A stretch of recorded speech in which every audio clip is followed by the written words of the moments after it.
we start the, Okay, great. Well, welcome everybody. I'm sure a lot of people will come in shortly.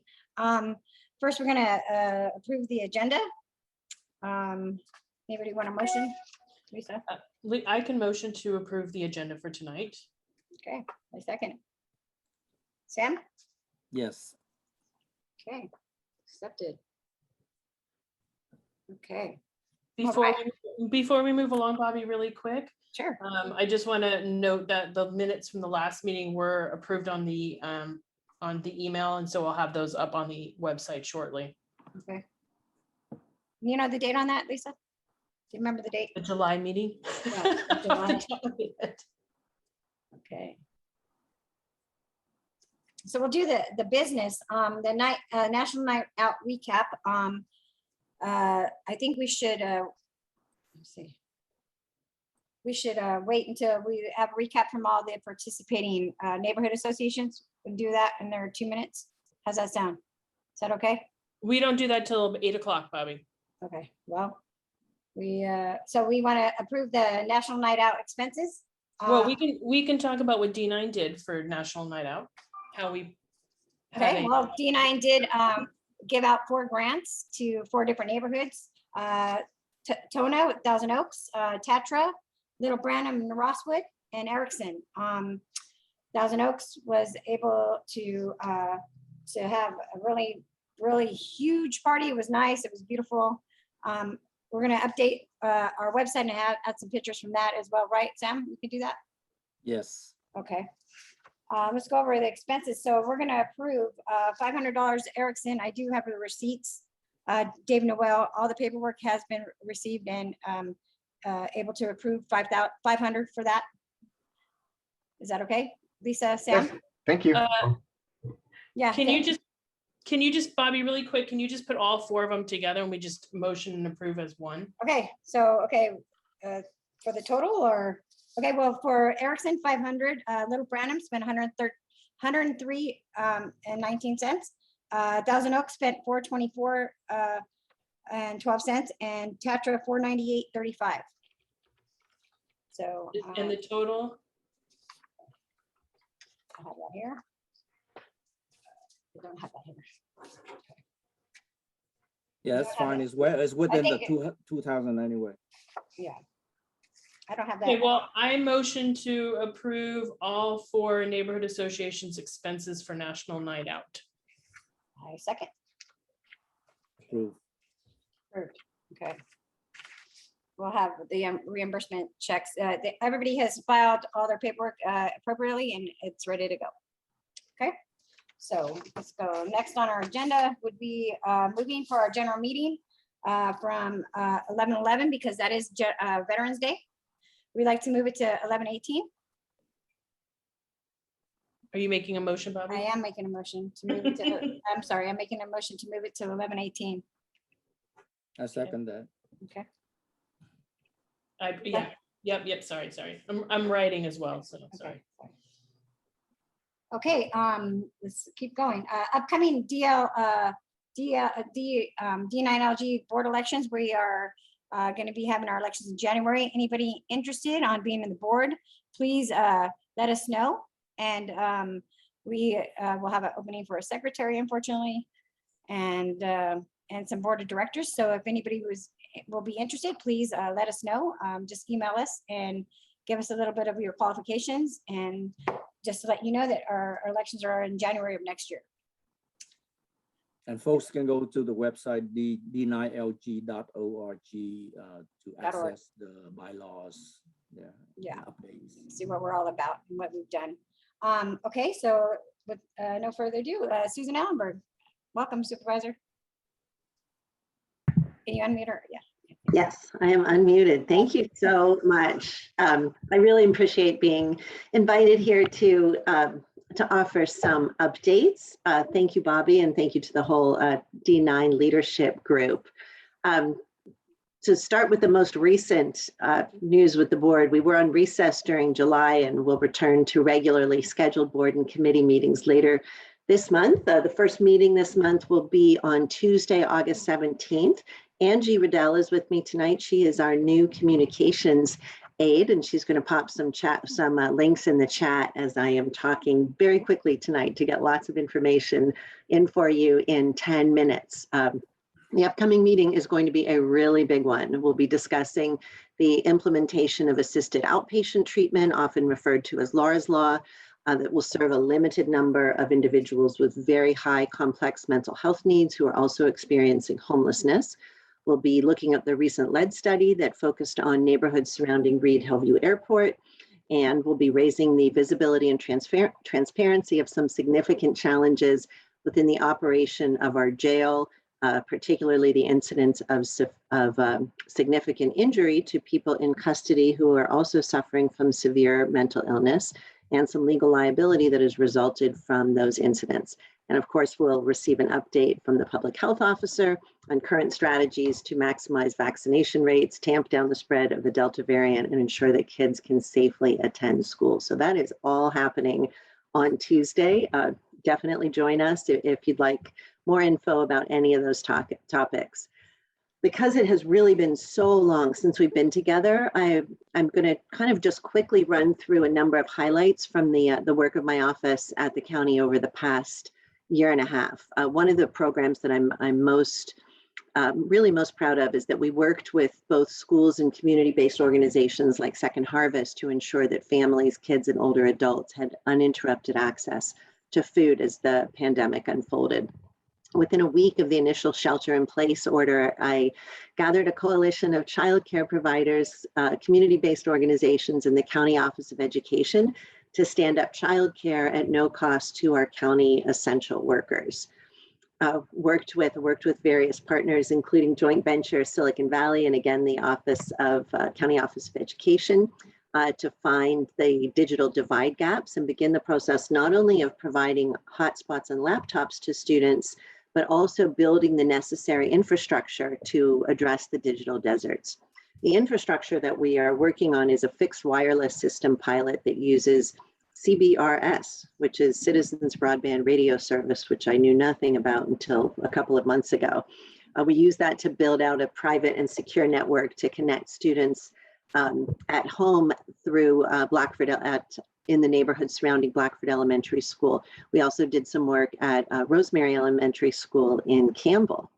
The D4 team has kept a close eye on various contracts with partner community-based organizations to ensure that they were sufficiently funded so that we could continue to provide meal services for older adults. In the public safety and justice realm, I launched last summer, way back in July, the D4 Community Conversations. This was a series of 3 countywide community virtual calls to discuss the state of racial equity, public safety, and our systems with the goal of finding solutions based on direct feedback. The result of those 3 conversations was a report that included 22 recommendations that came from community members. And those 22 recommendations are currently being vetted and considered for implementation by our newly formed Community Correction and Law Enforcement Monitoring Committee. I'm also encouraging residents to participate in current community engagement opportunities to weigh in regarding the possible construction of a new jail. Once we have details for the upcoming in-person session, I'll put it on my social media. And if you want to share your email in the chat with Angie, she can make sure that you get notified when that information is available. On the healthcare equity front, Supervisor Simidian and I together created an 11-member committee called the Race and Health Disparities Community Board, which is looking at existing healthcare systems in the county to find ways to ensure a more equitable approach to community healthcare services and assure more equitable outcomes for patients and employees. In the small business realm, something on the at the top of many people's agenda over the last year and a half. Again, with Supervisor Simidian, we championed a small business loan program. We invested $25 million, which is going to be circulated 4 times for a total impact of $100 million. These funds are allocated to Santa Clara County small businesses through the California Rebuilding Fund. So if you are or know an interested business owner, you can find info at California Rebuilding Fund Connect to Capital. Angie will put that link in the chat. My referral on COVID fines was unanimously supported by the Board of Supervisors. The county did collect fines during the shelter in place from businesses that violated the shelter in place orders, but those fines were never intended to be a revenue source for the county. So we created a small business grant program. These are not loans, but grants to reinvest those funds the funds that we collected in fines right back into the small business community. Administration is working on the details and how businesses can apply. You can reach out if you want information before it shows up on my social to Heidi Owens in my office. Her email will go in the chat, or Glenn Williams in the CEO office. I've worked with my colleagues to waive weights and measurements fees and health inspection fees, again, for our smallest businesses, the local groceries, small restaurants.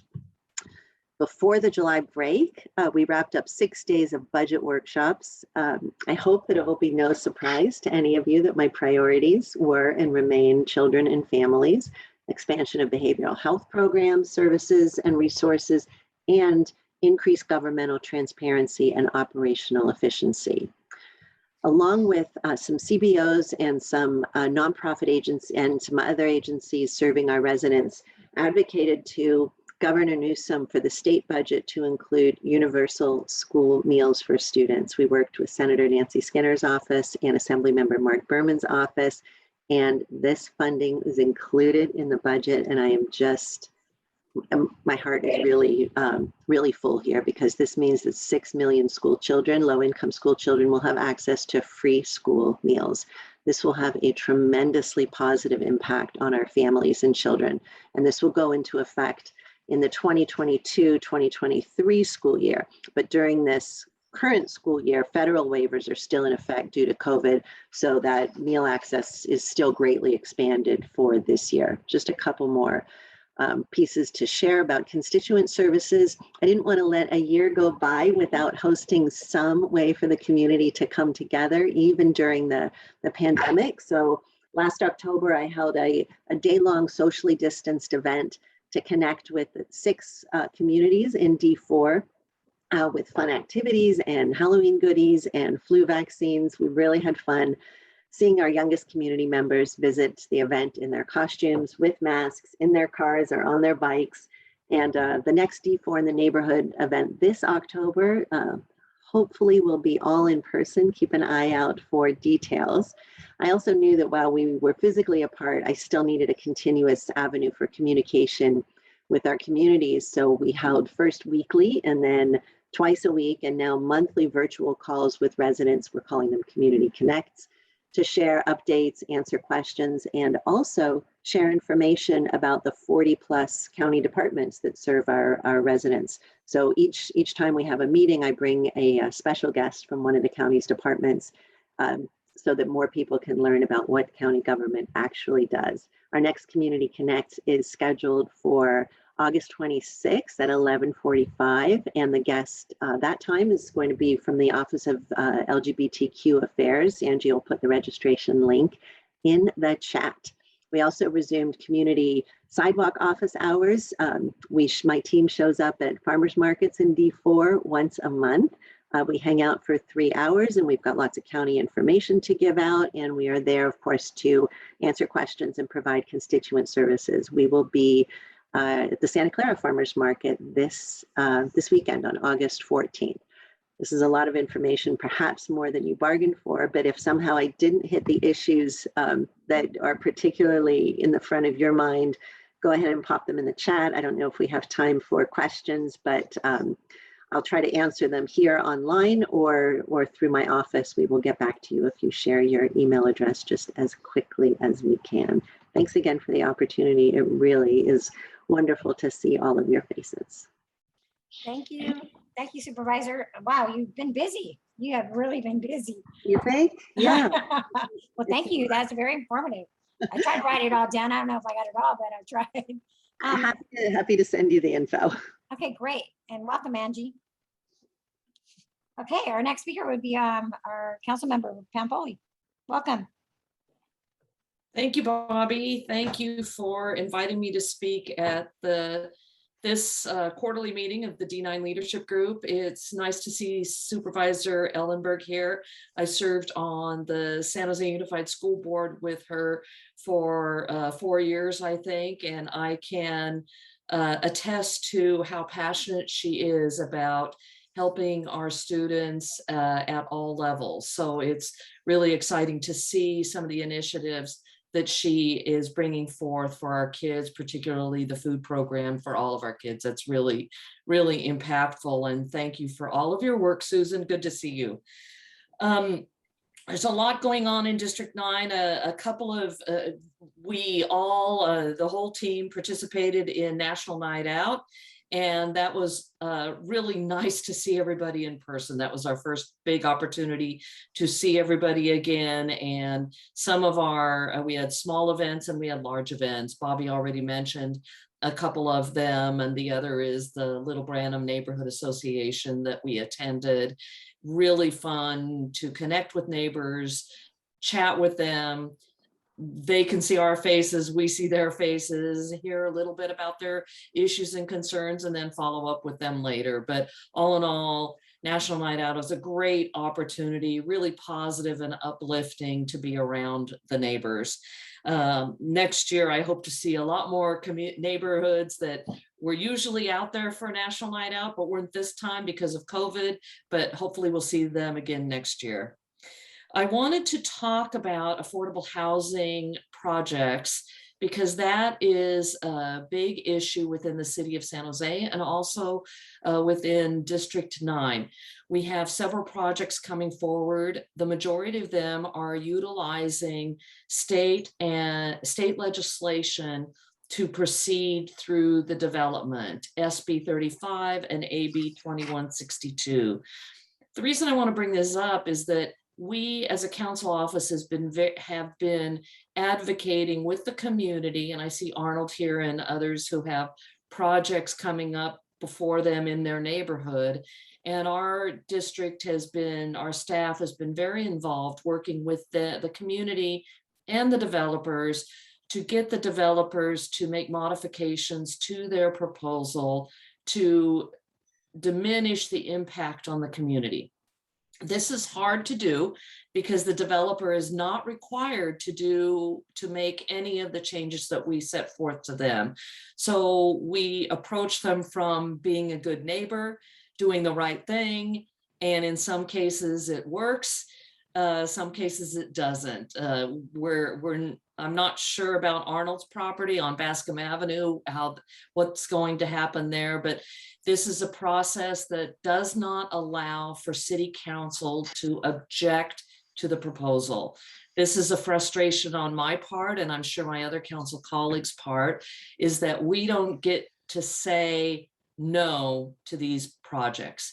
They have a ministerial approach with the planning department. The state approved these two pieces of legislation in an attempt to provide opportunities to build more affordable housing. And what they saw was that the cities weren't building enough affordable housing, so the state stepped in. I don't like it, but it is what we have to live with, and we need to work with the community and the developer as much as possible to get the developer to modify plans. So we've been slightly successful in some areas, but we're going to have a lot of projects coming forward, and we will work on them in community outreach every step of the way. I attempt the next first. Got class on the floor. Maybe someone could mute whoever that is. I don't know who's. Yeah, there you go. There she goes. She got it. Go ahead. Thank you. The other thing I wanted to mention is that, so there are a lot of projects in District 9, affordable housing projects, all using either SB 35 or AB 2162. I also want to bring your attention to two pieces of state legislation, SB 9 and SB 10, that will affect zoning in across the state. One is likely to be passed and the others I'm not sure of yet. SB 9 allows for, it's a ministerial approval as well, meaning that the city council does not have an ability to object. If it passes, it will allow a parcel of land of a homeowner to split their parcel in two and then build a duplex on both parcels. They can do so without the approval of the local government and also without weighing in or any community outreach. This is objectionable to me. The community outreach is extremely important, and also my ability as a council member to make that decision is taken away by this piece of legislation. We had a council meeting on Tuesday, and our intergovernment relations department, who lobbies on our behalf at the state, I asked them about SB 9 and SB 10, and they felt that SB 9 would get passed. It is being sponsored by the speaker and also by the Senate Pro Tem, and also co-authored by Dave Cortese, who is our local senator. So my objection to it is primarily taking away local control. I believe the local jurisdiction should have a right in that, but that is set to be, it's moving through the process at the state and should, if it's passed, be approved in September. SB 10 is also something that will affect land use as it relates to CEQA and a local government's ability to obtain a CEQA study on a particular development. Both SB 9 and SB 10 were, Councilmember Davis yesterday presented at Rules Committee a motion to bring forth to the City Council that we file an objection to these two proposals. Unfortunately, her motion was not seconded, so it died for a lack of second. But had it come to City Council, I would have supported her on that, because I do firmly believe, I'm a local government city official, I believe in local control. I think that's extremely important. So I was sad to see that the Council on Rules didn't vote to at least put it forward and allow us to have a discussion. So that's the land use issues. I know we've got a lot coming up in land use, and we will be out there as often and as much as possible as these projects come up. If you hear about a project, it may not be that it's close enough that all we know is an address, but we don't have any details, so we haven't pursued it. There is Chuck E. Cheese. I'm just going to raise that one. Many of you are aware or have heard the Chuck E. Cheese site is in the process of potentially affordable housing. There are issues with that parcel, so there is nothing moving forward quickly on that property. I'll just leave it at that, because that's really all I know about that one. And I don't want to spend the whole time talking about the 6 other projects we have going on. We did finish and approved a budget in June, and with the budget, I'm allowed to request of the mayor funding in what is called essential services. And I just wanted to highlight some of the areas that were priorities for me. One was the establishment or funding for the Office of Disability Affairs.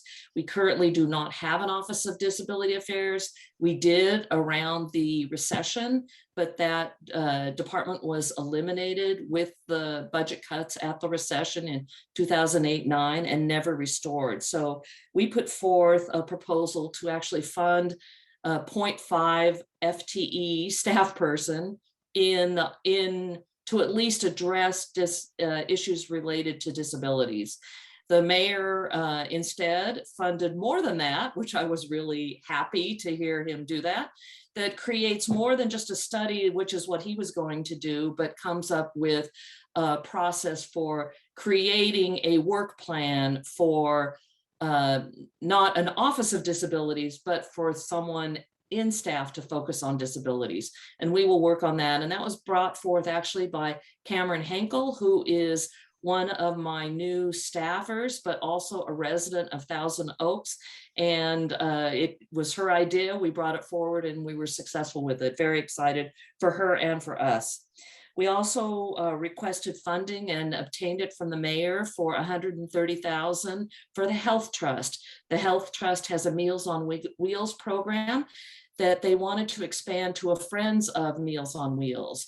We know that one of the issues with COVID is that seniors are isolated, and it concerns me tremendously, the mental health of seniors that are isolated. So the Friends of Meals on Wheels program is a way to create friendships with the participants in the Meals on Wheels program and just create someone who's having a conversation and checking in with them on a regular basis.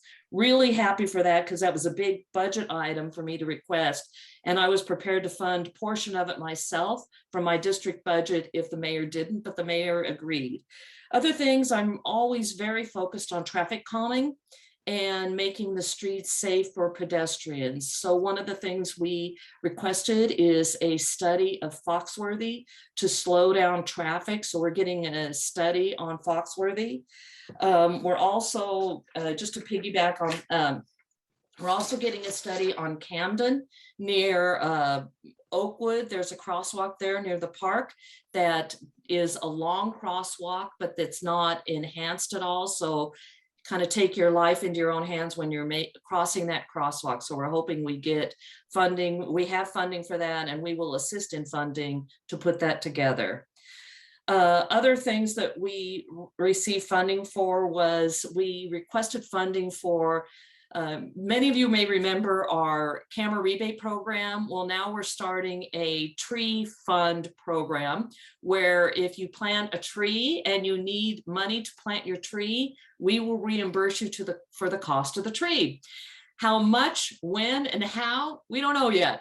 But there are models across the country that we can duplicate, and that's what we're looking at. So if you are interested, please let us know, and we will get in touch with you once we have the template of how we're going to proceed with that. What else can I tell you? We're also renovating, if you live near Lone Hill Park, we're going to be renovating those basketball courts. And a few announcements. We had a shredding event, a district-wide shredding event in May. Hugely successful. We will be doing it again. It was around tax season this year. And remember, tax season was moved. I don't know that tax season will move next year. So look for our shredding event around April sometime, and it will be open to all District 9 residents. We also have had a very successful Viva Parks at Door Park. We have 2 other Viva Parks coming up in District 9. One is on August 26th at De Anza Park, and the other is August 31st at Branham Park. Office hours we suspended during July because that's the month we take a break from our regular activities. But office hours will resume on August 20th, Friday, from 9:30 to 10:30, and this will be our first attempt at hybrid office hours. So we've been conducting office hours only online through Zoom. This time we're going to do Zoom office hours, but also we will be at a site at the Heartbeat Cafe on Friday the 20th. So if you want to come and be in person, please join us. I don't want to be there talking to myself or talking to a camera and have everybody just on Zoom. So please come and be there in person so that we can test this out. We may have a little bit of growing pains as we figure out the technology, but it's really kind of exciting. That's office hours. Also, I have a town hall meeting coming up on August 30th, and we will be highlighting the drought. We're going to have people from Valley Water to come and talk to us about the seriousness of the drought. We all know it's very serious, but we're going to ask them to talk about water usage and things that we can do to preserve our water and what their water plan is for infrastructure over the coming years. One final note, 2 final notes, is that block parties, if you're looking to host a block party, permits are free as of July 1st through the fiscal year. And as I have been doing for 2 years, we have been highlighting individuals and groups within District 9 who are really doing great work to reach out to the community and take care of their neighbors. This is called the D9 Stars. I did not originate this idea. This idea originated with Judy Chirko, former city council person, two council people ago. And I was so honored to receive it that I thought, I'm going to bring this back. So I've done this 2 years in a row. There's an application process. You can get the application online, and I'm hoping Kyle, my staff person who is here today, will post that in the chat box as well. We will be making those acknowledgements and those commendations at a city council meeting, probably the last one in October. October is our month at District 9 City Council, so we will make those presentations for the D9 Stars. So if you know someone who's done good work and you want to highlight what they're doing, please let us know about it. There's so much going on that we can't keep track of all the good work, but you all know who they are. It doesn't have to be work just in District 9, but the group or organization or individual need to be located in District 9. And with that, I think I've exceeded my 10 minutes. Thank you, Bobby. Pam, I have so many questions for you in the chat. You do. My question is, are you here for our meeting, and can we have 5-minute Q&A with you at the end so we can stay on track with San Jose PD, or do we need to kind of move a few minutes? I can't be here at the very end. Okay. So is it possible, PD, Yeah, let is me it just- okay if I answer a couple questions? Where's Sure. PD? Marina? Yes, of okay. course, go ahead. There's some really good ones in here. Thank you all for putting them in the chat, but essentially somebody said they're glad to see that you object to SB 9. Somebody asked, and I'll just kind of rapid fire if you have just quick answers, but Sure. How can we get back local control to stop some of these state proposals? Is the city or other cities opposing SB 9? Also, SB 9 is prejudicial to homeowners who do not have covenants recorded like gated communities. And then there's another comment about SB 9 here as well, saying by putting 4 units on current single family lots, has anybody looked at whether the new buyers will mostly be corporations and developers who only view these as investments and not actual what is good for the community? Going from 1 unit to 4 units plus ADUs is certainly a big jump. Maybe the pendulum is swinging a bit too much. Give the ADU option a little more time to see its success. Do this in increments and not as large leaps of time. Somebody suggested about parking permits to protect neighborhoods from SB 35 developments that are not providing adequate parking. Somebody had suggested a moratorium on continuing using SB 35 because of the drought. And then maybe we can formulate a litmus test for our state and local representatives at election time, state or local control over housing being the question. I thought it was very interesting, the question about the corporations and developers. There's definitely been a lot of national news on that front, that corporations and Wall Street have formulated large corporations to buy developments and as investment properties. So that's kind of what we've got. I know that's a lot, but I'm sure you can. Yeah, I push can it all see, in. you know what, I appreciate all the questions, and I've already stated my personal opposition to SB 9 and 10. Unfortunately, City Council will not be taking up this issue because it got defeated in rules yesterday. Has to get approved through rules, and then it comes to City Council. So that is unfortunate. There's another, so what I would suggest there is that if you object to 8 or 9 and 10, is that you write to Senator Cortese. He's our local senator, and state your concerns for objections. I'm concerned about infrastructure as well. This is one of the reasons that I object to opportunity housing. I'm concerned about water. I'm concerned about parking. I'm concerned about traffic. I'm concerned about our sewers and our capability to handle all that will be done with opportunity housing if that's approved across the city or across the state. Keep in mind, if SB 9 passes, that will really trump whether opportunity housing comes to the city, because that will overstep what we might be able to do with opportunity housing or when it comes to us. A lot of good issues. This actually gives me an idea for our next town hall topic should be about all of these issues on SB 35, AB 2152, SB 9 and 10 if they're passed by then, and then also the affordable housing projects and issues that come up around them. So please watch for that town hall, but I think that will be an opportunity. Otherwise, I could be here really for half an hour answering all those questions, Lisa, but I have stated that I oppose 9 and 10 and how I feel about opportunity housing as well. So whether developers or big corporations are going to come in and pick them up, I don't know. The cost of construction is high.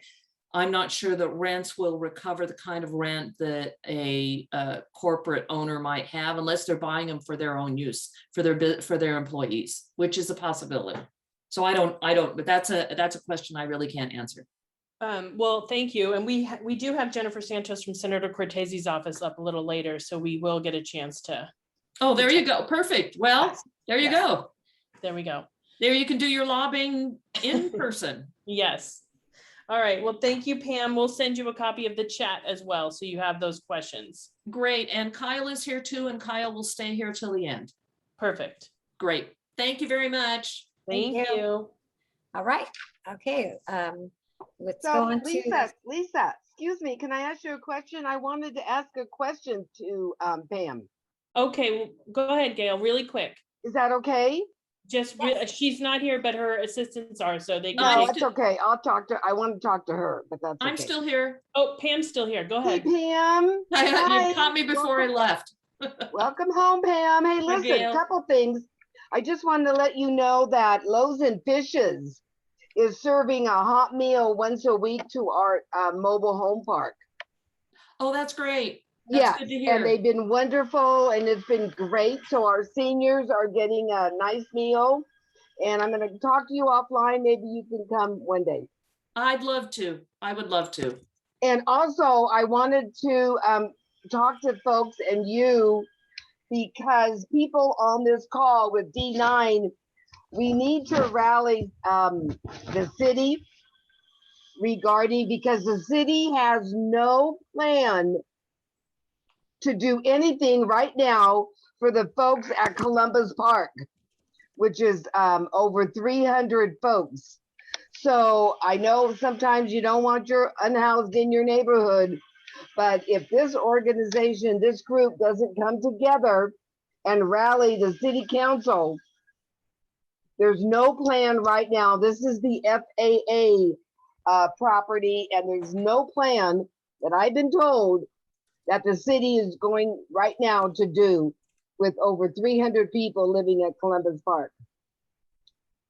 Anyway, that's it. Thank you, Pam. Okay, thanks, Gail. There's one more hand, Lisa. I don't know who that is. 408-373.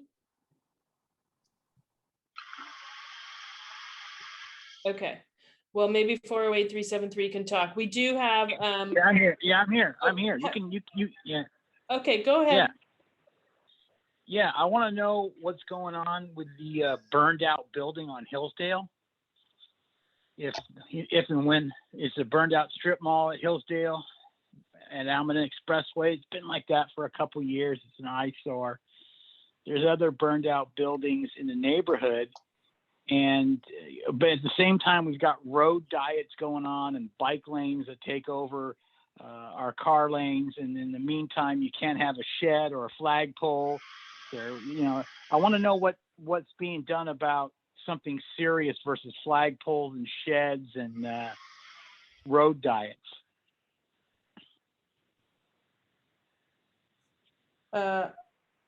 Is Pam still here or no? As usual, she left, right? She always leaves. So you think she ever stays for the whole hour? Never. She is quite She's famous busy, for so leaving. we will She's make sure famous to for get your leaving. She's questions there to for her. 15 minutes. She can't take any calls. You know why? Because she's embarrassed. That's why. If she's still there, she should speak up. Okay, I'll tell you what, why don't you leave your email address and we can find No, somebody. no, who I can want answer. someone to answer my question right now. Screw emails. That's a cop out. No, I want someone from her office to talk. Someone from her office to talk. Okay, There's Kyle. nobody there. Kyle. Mr. There's nobody Sensini, there. Mr. Sensini, my name is Kyle. Yeah. Thank you for. I'm Yeah, the- that's right, Kyle. I'm Mr. Sensini. Yes.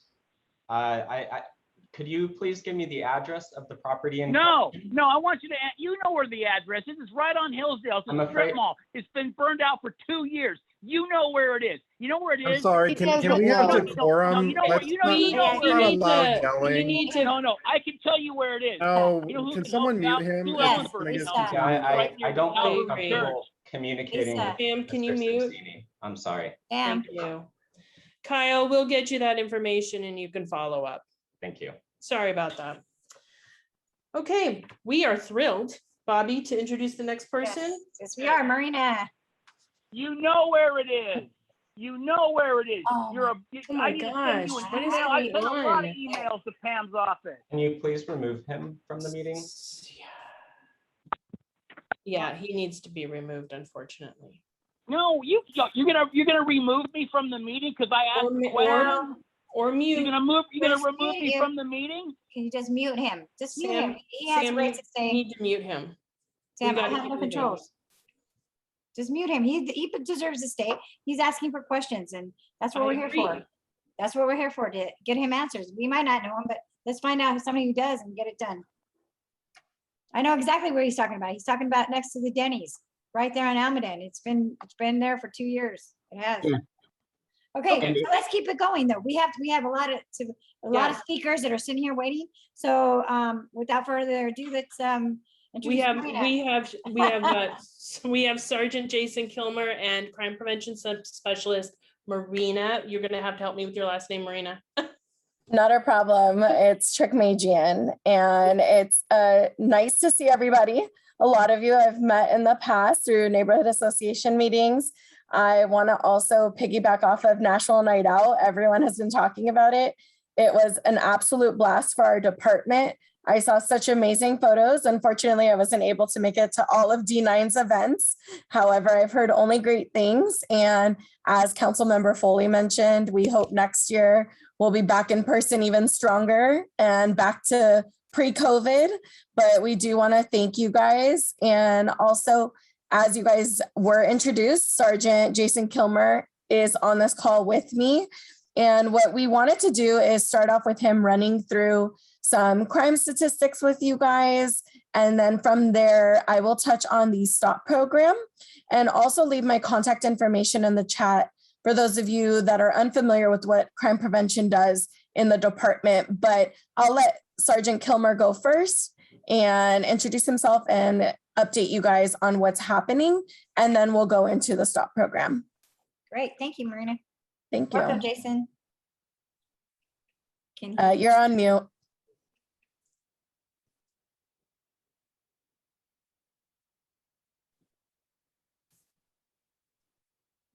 Can you hear me now? Yes, we Yes. can. Sorry, I'm a Zoom kind of illiterate, so I'm still learning. So and as you can see, I'm here in my patrol car. I'm actually supervising the southern part of San Jose right now. I have 2 districts, so if I seem a little distracted, I'm just trying to monitor everything right now and also pay attention to the meeting. Again, I'm here for speaking on behalf of Captain Jason Dwyer, who sends his regards. He could not be here tonight to use out of town. Marina, I apologize. I thought you were going to speak on the stats. My apologies. If you don't mind taking over that, and I'm happy to answer any questions that's going on in the southern part of San Jose and anything that else that I can report back to Captain Dwyer for any bigger issues that we can report on. Marina, would you mind covering that? Sure. All right. So on behalf of Captain Dwyer running all the statistics for the last year, we wanted to give you guys some comparisons of what was happening in Southern Division, which is a division you all are located in, as well as specific to D9. So the first statistic was a calls for service comparison in all of Southern Division. So from June 2nd to July 2nd, there was 5,786 calls for service. And from July 3rd to August 3rd, there were 15,918 calls. So it pretty much tripled in that 1 month span. But given the fact that it is summertime and people are out and about, that can play a big role in that. Also, calls for service specific to D9 in comparison from June 2nd to July 2nd was 1,550. And from July 3rd to August 3rd was 1,571. So it looked like it stayed pretty much the same. As far as our proactive efforts through the police department and our patrol officers, in the entirety of Southern Division from June 2nd to July 2nd, there were 2,282 proactive efforts. And from July 3rd to August 3rd, there were 2,330. So those did increase within that 1 month. As far as specific to D9, from June 2nd to July 2nd, there were 495 proactive San Jose PD efforts. And from July 3rd to August 3rd, there was 487. And as an overall of all offenses comparison in Southern Division, from June 2nd to July 2nd, there was 1,473. And from July 3rd to August 3rd, there was 1,396, meaning crime went down. And as far as specific to D9, from June 2nd to July 2nd, there were 407 events. And from July 3rd to August 3rd, there was 397 total offenses in D9. A lot of which the captain wanted to highlight that some of these calls for service majority were unfounded or just cleared, meaning like they weren't able to locate an individual or something. The officers attended the call and then there was no report taken. So majority of those calls for service, which was the first statistic, which seemed like a lot of calls of over 1,500 in D9, a lot of them cleared unfounded. And also just overall, it looks like crime has gone down in the D9 by at least 15 calls if we're looking at specifics, but just overall in percentages. But I'm sure Sergeant Kilmer can touch on more of what's happening in the patrol area as far as he sees it. Yes, thank you, Maria.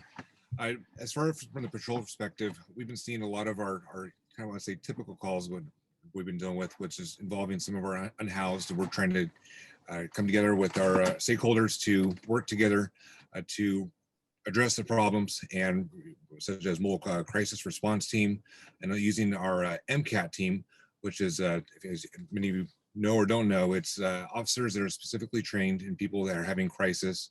Oftentimes people are either housed or unhoused, so we're deploying them as needed. We're having some good results, and we're solving some problems that a lot of calls that would be chronic in nature that we're able to finally put some solutions to them, and working with them on that. We have been working with our street crimes unit to try to resolve some of the issues going on, specifically around Cherry and Almaden, some of the stuff involving the creeks, and we're trying to do our best to eradicate those that are contributing to crime in those areas, but also giving those that need the resources that they can get. As far as that, we've been very proactive, trying to reduce some of the issues in the areas. As you may or may not know, we had a fatal collision over at Camden and Cooser. We've had some of a 12-year-old kid. We've deployed some resources out there to try to reduce some speeds and to enforce and educate the motorists to slow down and pay more attention. But we've been quite busy. We're obviously, as you know, staffing is always an issue, and we're trying to get better. But we are what we have, and so we try to get every call and prioritize them. But that's basically where we're at as a whole with the in the Southern Division. And then if it's okay, I can discuss the STOP program just to piggyback off of what Sergeant Kilmer has been talking about. And then we can take some questions before our time is up, if you guys are fine with that. Sure, go right ahead. Great. And I do have a slide that goes with the STOP program, but I was asked just to touch on it. And as many of you may know, the STOP program is a free program that we have through the police department that you can actually find through that link that I'll also put in the chat. Now, STOP stands for Stop Trespassing on Public/Private Property. And the purpose of this program is primarily for business owners, but also works for complexes. So if you live in a HOA or a gated property, or just have questions in regards to trespassing in general, there's a lot of different details that go with the penal code, as well as the muni code that the STOP program can help with. But what I did want to touch on is just the process, since that seems to be the most complicated part for the community. And I'm here to answer questions outside of this call as well. But you will find the application through various links through the site that is listed on the current slide and also found on sjpd.org. And when you fill out this application, you have to send it through mail, literally through USPS. We don't accept it online. We don't accept it via email. It does have to get mailed in. And then you want to allow for about 10 days for processing, and then you will be a part of the STOP program. Now, once you have been confirmed to be a part of the program, you should receive an email. If you don't receive an email within 10 days, please do call the non-emergency number listed, which is the 408-277-8900 number, and confirm that your name, your residence, your business is listed under the STOP program. If it's not, then ensure that you do that application once more. Now, once that's all set, every time you call, let's say it's an emergency or non-emergency, typically with the STOP program, they're non-emergency, there's somebody trespassing or loitering in the area. What you would do is mention to the call taker that you are on the STOP program. So that way our officers are aware when they arrive on scene also. From there, there is a lengthy process as far as being cited and also the penal code being implemented. And through our actual link, you can kind of find out more about the process, since I don't want to, just like council member, I don't want to talk for 30 minutes about the entirety of the process, but I can offline answer any questions. But one major thing to keep in mind is people don't realize you do need to complete the application every year. So if you complete it tomorrow, and you would have to do it again on 8/13 of 2022, you are not automatically re-enrolled. You physically have to do this each year for you to stay on the STOP program. And I think that is the most important part to take from today. And again, on the next slide, you'll see my phone number, my direct phone number. I'll also put it in the chat along with my email. Email is probably the best way to get a hold of me, but I know my last name is really long, so you guys can copy and paste it from the chat itself.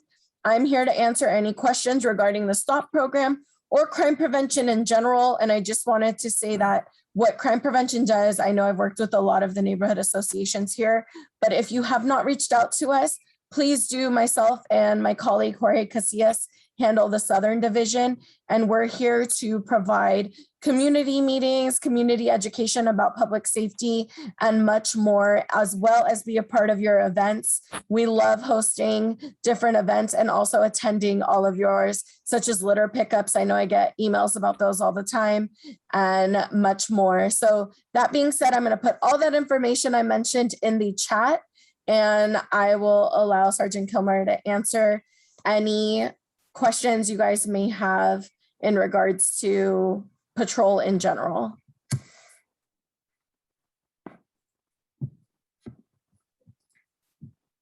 And Sergeant Kilmer, I don't know if you can see in the chat, there is a comment for you. It says, great work on quickly solving the murder last month near Almaden Cherry. Any comments on that case? Yes, so that case, from my understanding, it was very rapidly evolving. There was some unhoused circumstances of it, and unfortunately, some great detective work by our homicide units and also our patrol. We circulated the area. We ended up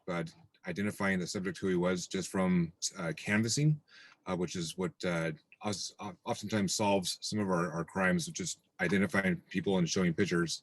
And that identified the subject. The subject did have, he was unhoused, but he was also a person that was very taking care of himself. He had a job, and he also has, sounds like some mental health problems too as well.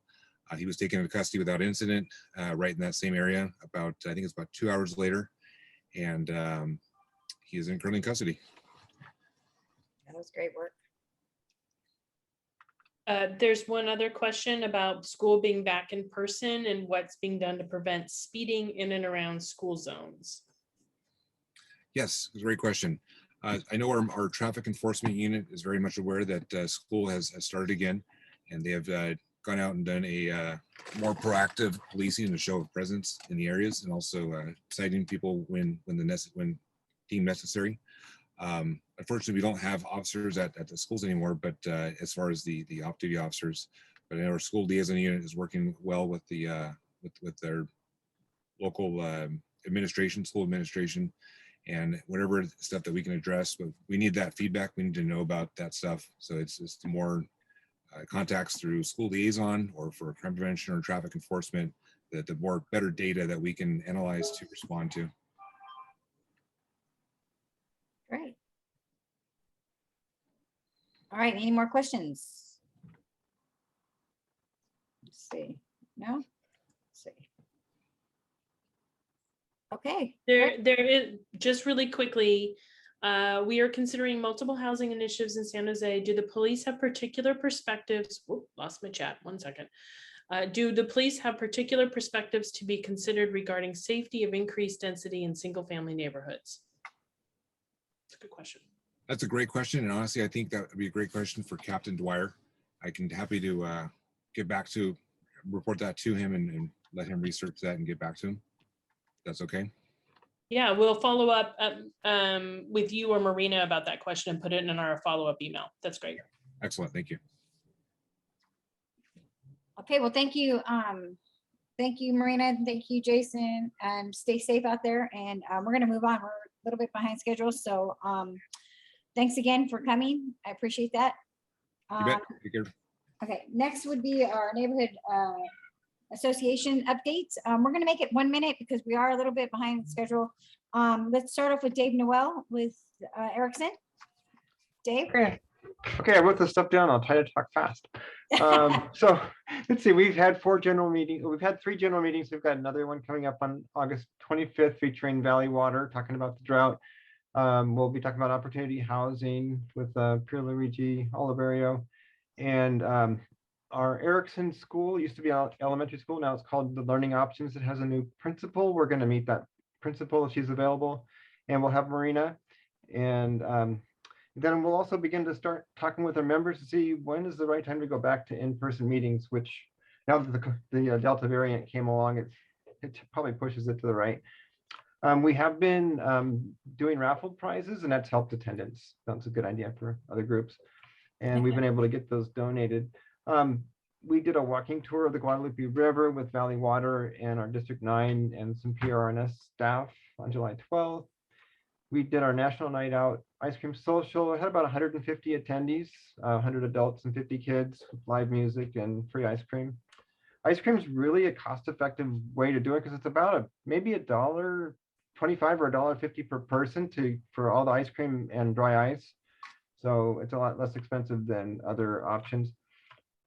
We've done 4 newsletters this year. We did a native garden fill-in planting event in February. And our native garden's looking great if anybody wants to come visit Erickson Park. And our streets got repaved this year. And we just wanted to say that the Department of Transportation was very responsive to our members when they had specific questions and issues. And we were able to get extra dots at a couple places where we have curves and try to keep cars on the right side of the road. And that's it. Okay, well, great. It was a great, can you send us some of your pictures so we can put them up on our website of National Night Out? I'll try. Yeah, we didn't actually Just get a very many couple. good pictures. Yeah. Like I got pictures of somebody taking a picture of a group shot. But anyway, yeah. Okay, is Monica Mellon here? Monica? from Cambrian? Okay, Cole, do you want to speak on what's going on? Hi, everyone. This is Cole Cameron from Cambrian. We've had a number of meetings online for the most part. Our focus has been the plaza, the height of the buildings. We appreciate getting more open space in the middle of the plaza, but with the intersection, they're already set at a, like D or F rating. Adding anything more in the area with the number of projects up and down Union and more planned in the future in Hillsdale, we continue to be concerned.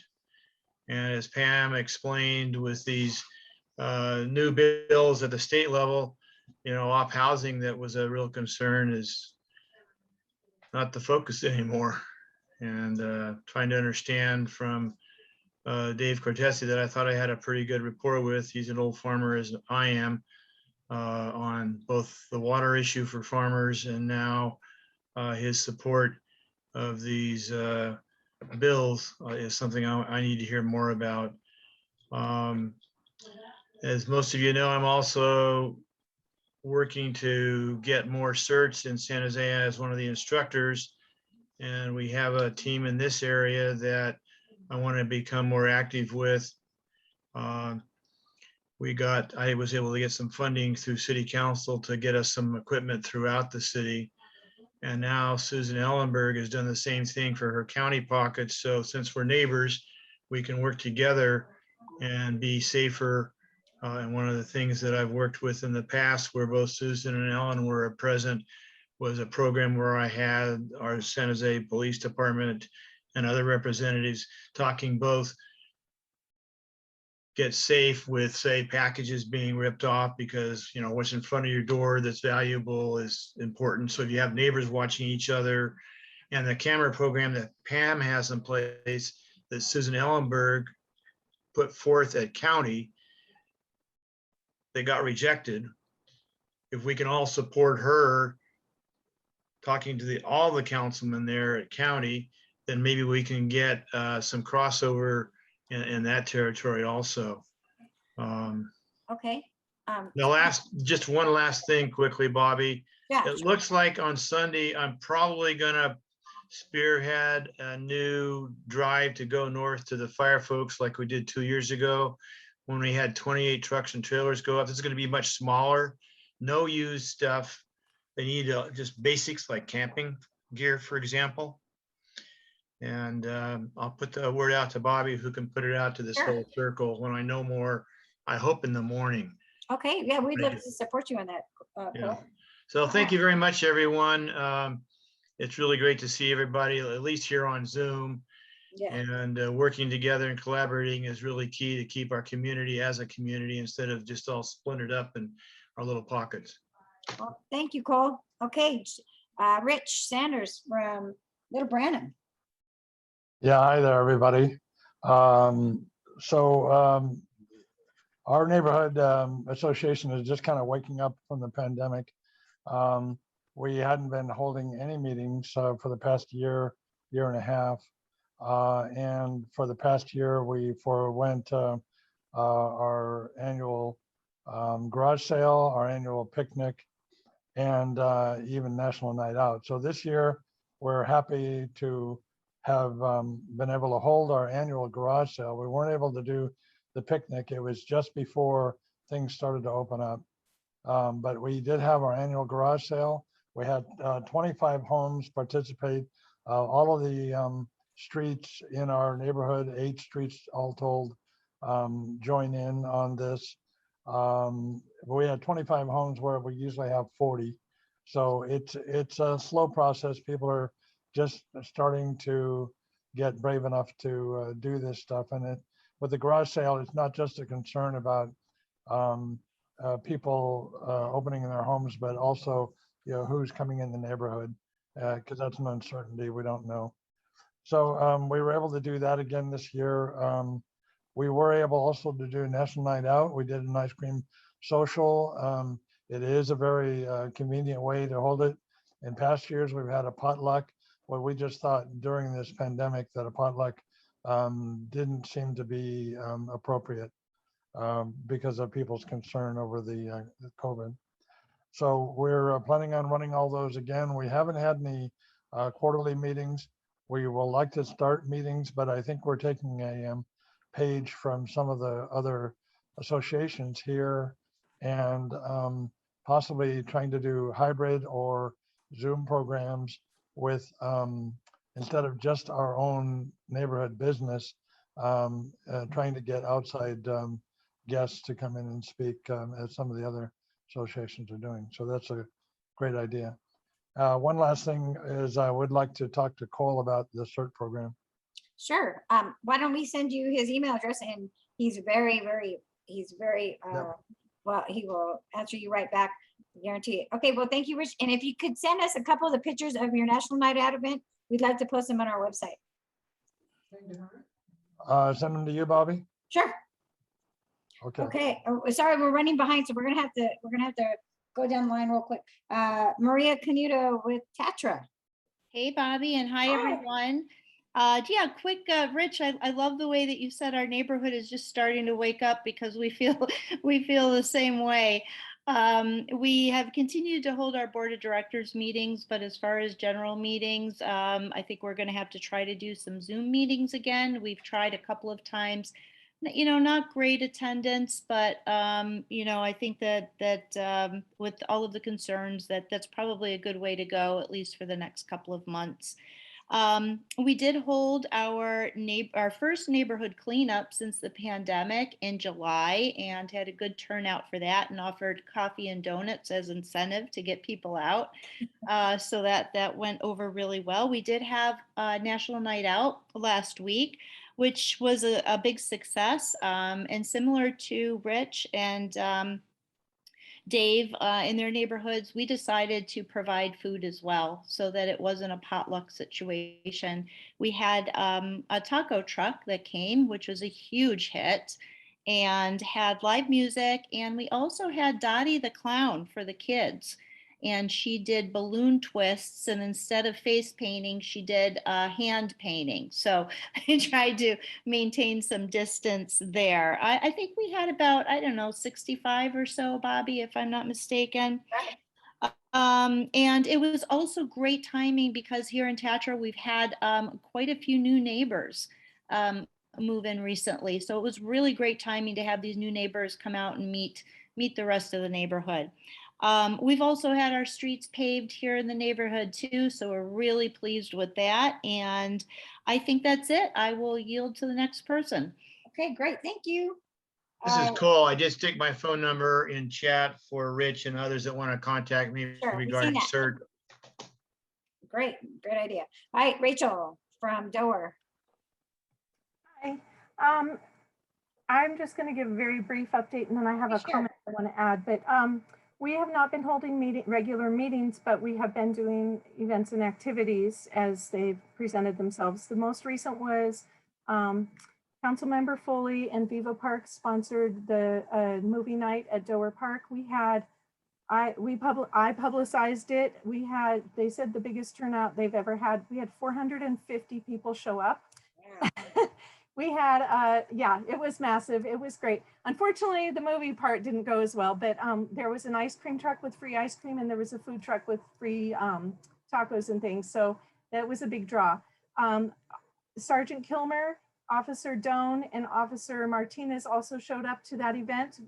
I invited Captain Dwyer to come, but he wasn't able, so he sent the three of them, and that was fantastic because then we got that community involvement there too. We're going to continue to do just events like that. I'm not sure about meetings. And then I do have a comment, since we're so limited on time, I'm going to make it really quick. And I'm just going to request, Bobby and the rest of the board, that we have too many things on the agenda because there's a lot of things that I would like to go further in depth in. And if we had like 2 presenters instead of 5, it would be so much easier to have the conversations and have people have opportunities to ask questions. So that's just my personal opinion. I hope you'll consider it. Okay, great. Thank you, Rachel. All right, Thousand Oaks, Sam. Yeah, my name is Sam Ho. I'm with the Thousand Oaks neighborhood, and I will try to keep it within 1 minute because we really are behind the time here. So First of all, of course, some of you know our members of the board, and that's about 12 of us. That includes Dave Guthridge, who is the president, and he is going to be out to another place, relocation. So we're going to have a new president upcoming October election that we have, and then two vice president is Sam Ho and Ted and then we have the treasurer is Hishak Joshua and Marian and Sandra Cortez. They are the secretary. We have Mary, Jerry, Nigel, Jody, and Sean Pierce. So in July, we had a great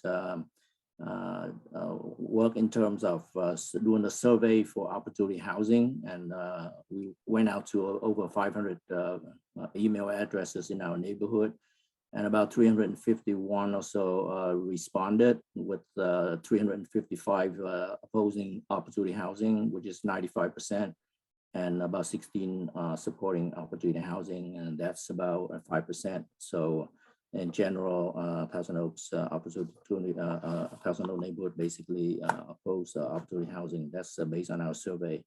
And then in August, of course, we had a great national night out here, a great turnout and beautiful weather.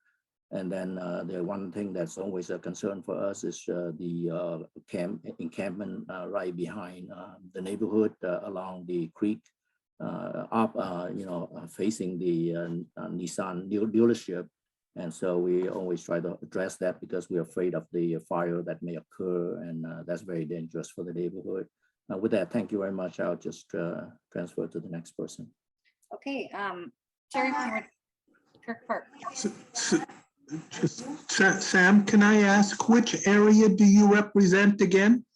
Thousand Oaks neighborhood. Oh, thank you. Thank you. Okay, Terry with Kirk. Hi, Terry Martin representing Kirk. We've been really quiet. Everybody, we were going to all geared up to do National Night Out and a couple other events, and the community kind of felt as a whole that we really didn't want to get together in a big situation, in a big area. So it was really kind of a bummer, because we've always had a couple hundred people at those events in the past couple of years. We do have park cleanups at Kirk, and that's one of the things we've really been pushing, is we've noticed that the park maintenance has really dropped off lately. So we're dealing with San Jose on that. Anyhow, that's all I've got for my report tonight. Okay, is Brian here with Pinehurst? Brian, no? Bobby, Ruth had to leave. I have Coosier Woods' update. Okay, great, go ahead. Okay, so this is from Ruth. She had to leave, but she sent me her update from the Coosier Woods Coalition Neighborhood Association. They are preparing the neighborhood, or they're papering, sorry, my bad. They're papering the neighborhood with our flyer attached regarding opportunity housing and Chuck E. Cheese development site. I'm just going to kind of show you. This is quite the flyer. I would love to get it out to all of you. I'll have to ask Ruth if that can happen. She goes on to say, our concern is that our Coosier neighborhood is designated an urban village because of Princeton Plaza, and we are within a half mile. This is not a transit hub or even very well serviced by VTA. The bus comes by every 40 minutes on Meridian and every 35 minutes on Blossom Hill and Branham. Our neighborhood was built in 1957 and completed in 1960. We have old growth tree-lined streets and front and backyards. We have a broad mix of housing and ethnicity here, as well as State Route 85 slicing through our quiet neighborhood. There were no community input into our neighborhood already being selected as an urban village. A 2-acre parcel strip mall at the end of our street should not be a green light for the city to declare us an urban village. We want to fight this designation, and we will continue to organize and vote our political leaders who vote to destroy our neighborhood. There must be a review of all urban village designations. We are exploring all options to make this happen. And she signs it, Ruth Callahan, president, and in the Coosier Woods Coalition. And before anybody asks, Coosier Woods is identified as 85 to Blossom Hill, Meridian a little bit on the other side of that meridian. So they're kind of right there behind the Chuck E. Cheese neighborhood, and she is representing 1,859 residents. Wow. Okay, Yeah. thank you, Lisa. All right, so any other neighborhood leaders did I miss? If you can raise your hand. I know a couple of people said they weren't gonna be able to make it. Okay, let's move on. Okay, here we go, Terry. Terry Martin again with our neighborhood commissioner. Do you want to give us a quick update? Thank you very much, guys. I represent the neighborhood commission, and we had a great meeting last night. The thing I want to say to everybody is the city of San Jose is actually open right now. So you can actually go into the city and find a person to actually talk to face to face. You can also set up appointments with people at the city of San Jose. We haven't been able to do that for a lot of months. So it's a good thing to be able to do that. I did mention park maintenance. We've definitely been talking with the Parks Department. We're part of the PRNS as the Neighborhoods Commission. The big thing that popped up is fireworks. Also, we know that there was a huge issue the 4th of July. There's a report coming out from both the fire department and San Jose PD in regards to what went wrong and how they think they're going to be able to solve the issue. We'll see how that all works out. The work plan this year was about Measure B tax funds. There's about $45 million that comes into the city of San Jose from taxes. Our commission actually gets to help with how that is spent amongst the departments. There's an oversight committee. Budget recommendations every year, then code enforcement. You know, somebody brought up the question about the building on Hillsdale, and absolutely, that's all a code compliance issue. They haven't been operational for the last 2 years. So once they get up and running again, that stuff will be dealt with. Illegal dumping, which we all know about, and then neighborhood safety. That's my report. Feel free to give me a call or reach out to me if you have any questions. I've been taking notes all night tonight about stuff and issues that are coming up with the neighborhoods. Great. Okay, thank you, Terry. Let's move on to Senator Cortese's office, Jennifer Santos. Hello, everyone. Thanks for inviting me, Bobby. I'm just gonna touch briefly on what's going on with Senate Bill 9 and 10. So I'll start off with where the bill currently is. So Senate Bill 9 is currently in the Assembly Appropriations. And if it passes, it will then go to the Assembly floor. If that passes, it will come back to the Senate floor on concurrence. Then if it's passed there, then it'll finally go to Governor Newsom's desk.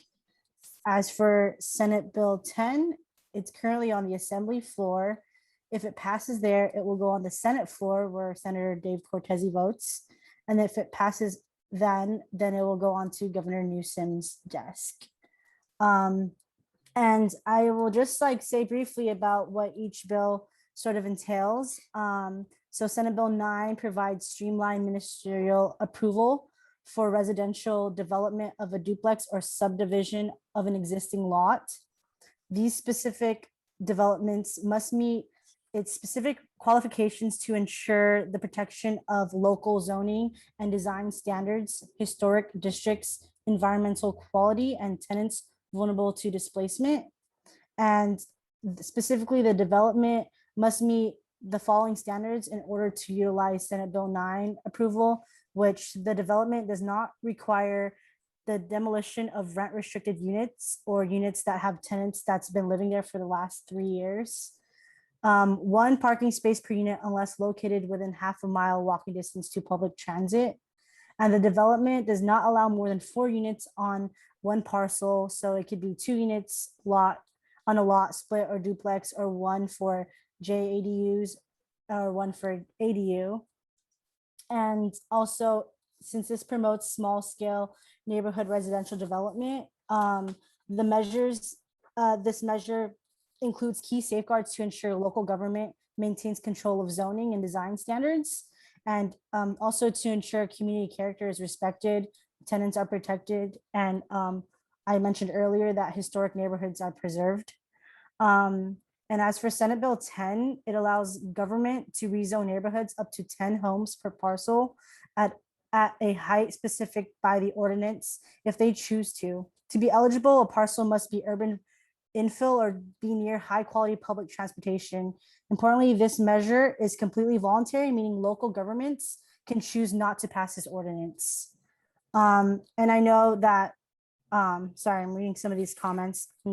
I can write these comments and pass them on to the senator and he can address it back to you all. And as for Senate Bill 35, it provides streamlined ministerial approval for development applications that contain 2 or more residential units, as long as they meet several conditions, including that it's supposed to be located on an infill site. The locality to which the development application is submitted has not produced the number of units required by HCD in their RHNA, which is the Regional Housing Needs Allocation Report. The development. Okay, I'm reading the questions out, and I'll write all of them down so I can address them later. And the development must meet all local objective design standards. Importantly, the development must be compliant with all objective design standards and the maximum density permitted in the land use designation. So there's some questions here. Yeah, How this does is a big one- issue yeah. with all my neighborhood.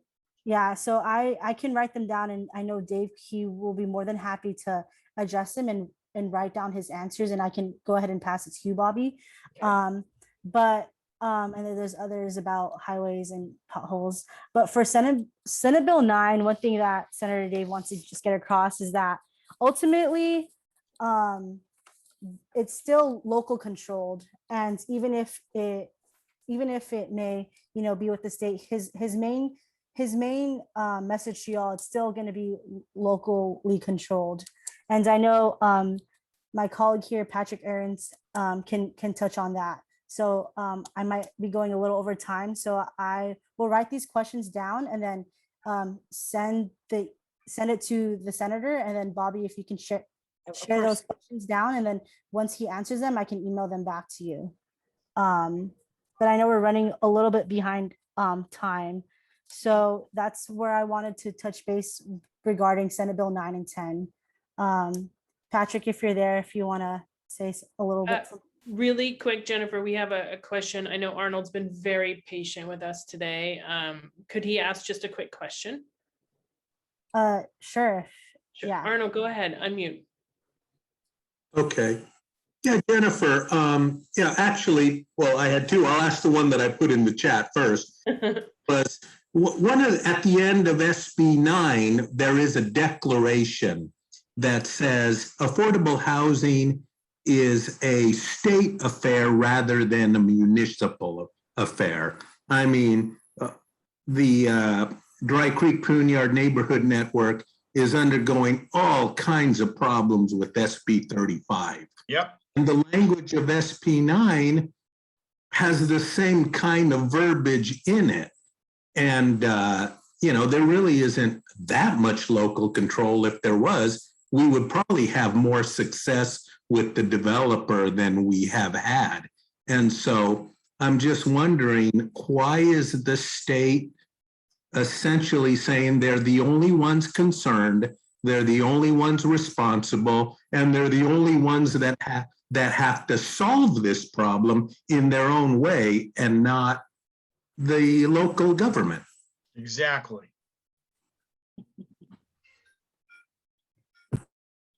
Sorry, I'm taking note here because was that a comment or was that your question? Sorry, I can't. Question, why is that in the bill that he has written that the state is going to take over and be responsible for the affordable housing rather than the local municipality? Well, ultimately, a lot of the within SB 9, it still allows locals to pass ordinance setting strict design standards. So ultimately, the locals, they still have say over what they want. And honestly, I know it could be a very controversial issue, but Cortese just wanted to address that they do have the ultimate say. And even if it's passed through bills, this is also happening in other cities. And for example, in Los Angeles, within the last 2 years, they created ADUs, and it's been successful in Los Angeles County. And sorry, I'm reading these. There's not enough infrastructure, police, fire, electricity, road networks. I shall only object to SBs and do not. And so we have seen success in other cities. And even if there were some who may oppose in like Los Angeles, ultimately there has been more successes within creating like ADUs and through this bill.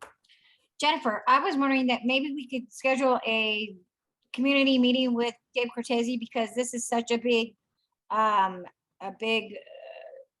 everybody, there's a lot of opposition and a lot of different neighborhood associations have concerns, and they really want to know if we can have maybe an hour with the senator, maybe not just with the D9, but any the D9 neighborhood leaders or anybody who maybe wants to participate, if we could spend an hour just going over these issues. Yeah, so he was not able to make it tonight. He's have multiple events, but he can attend the next meeting in September.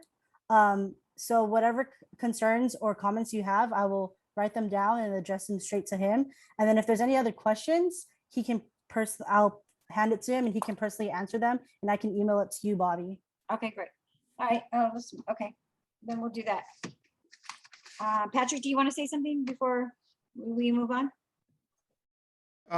No, I'll just say that I just want to acknowledge and thank Jennifer. For those of you who don't know, this is her very first meeting ever with Senator Cortese's office. So go easy on her, please. She just started. She's brand new to the public service elected officials. So I just want to acknowledge that and say, obviously, there's a lot of talk about these state bills, and to address Arnold's question, I think the legislature and the governor is pinpointing these concerns on affordable housing, and it's not that SB 9 or 10 is saying that it is only up to the state to determine affordable housing and to solve affordable housing. It's just that we frankly have not seen our local municipal cities do anything, or do very, very, very little when it comes to affordable housing. Case in point, what the housing crisis that we have in California. And so it is more so wanting to address a concern that the legislature is not seeing being solved on the local level. And so there is a back and forth, obviously, with that, because as you rightly pointed out, local control, and since the inception of essentially the state of California, the legislature has ceded control over housing development to the local municipalities. It's only now where there's sort of a huge tension right now with our lack of housing, lack of affordable housing being built. And time again, we see tens of thousands of jobs be created in San Jose and in Silicon Valley, and not enough housing to be adequately built because of that.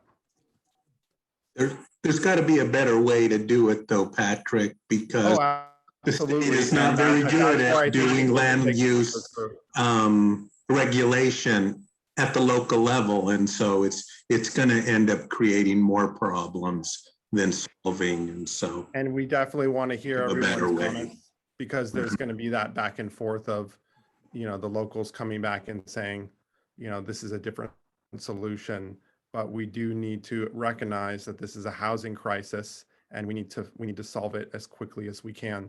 Otherwise, these problems are going to be exponentially worse, as we've been seeing year to year. I'm not sure if that's transitioning to my update, or if there's any more questions. Patrick, this is Cole Cameron with Cambrian, and we aren't 100% one way or the other on this as a council. So we, as a council, are coming forward saying we're for or against any of these. As an individual, though, I thought I had a really close relationship with Dave, and this feels like it came out of left field. I really believe in collaboration, cooperation, working at all levels. And this feels like a real push down to me, which, Dave and I are old farm boys originally in our childhood, and this isn't feeling good at all. So So I Cole, look just, forward to that separate meeting that we're talking about, so we can go into this in more depth, because I know Yeah, the I think, clock wins. I think in September, we'll make this a #1 topic for our agenda. yeah, Bobby, I think we need to have a Yeah, a board meeting and talk about, maybe we do a special session in September for this, because it's 8:32 and. Okay, let's move on. Okay, well, thank you, Patrick. And Jennifer, thank you so much. Welcome. And you did a great job for your first time. Thank you so much. All right, so let's move on to, I guess it's still, that's it. That's it. I thought he was part of Christie's. So Assembly Members Low Office, anything else going on? Well, I have an update on our bill package and, but for the sake of time, Bobby, I was gonna just email that to you so you can send that out about what's we can going do on. that. One of the things that I just want to highlight really quickly that I'm really excited to share with the group is Assembly Member Lowe was able to advocate and secure $7 million in the state budget for wildfire safety prevention. And that's going to go to our Santa Clara County Fire Chief and our surrounding community. So we're going to kind of leave it up to the local municipalities on how to spend that $7 million. But we did see a nice surplus, an unexpected surplus in the state budget. And obviously everyone's very concerned with the fires. And so we're going to leave it up to the fire experts and Chief Tony Bowden in the county to determine how that money should be spent. But we do need to be taking an acute look at that. I have a couple of other bill proposals that the Assembly member has, but again, I'll be happy to send that to you so you can send that out. And if you have my contact information now, I'll also put it in the chat, but I'll make sure that me or a representative from Assembly Member Lowe's office is coming to your meetings from now on. We don't have to speak the entire time, but I think it's really valuable for us to listen to your input. Okay, great. Thank you so much. And thank you everybody in attendance. And I wish everybody a safe, the next, everybody just stay safe and thank you all for coming. And with that, I would like to close the meeting.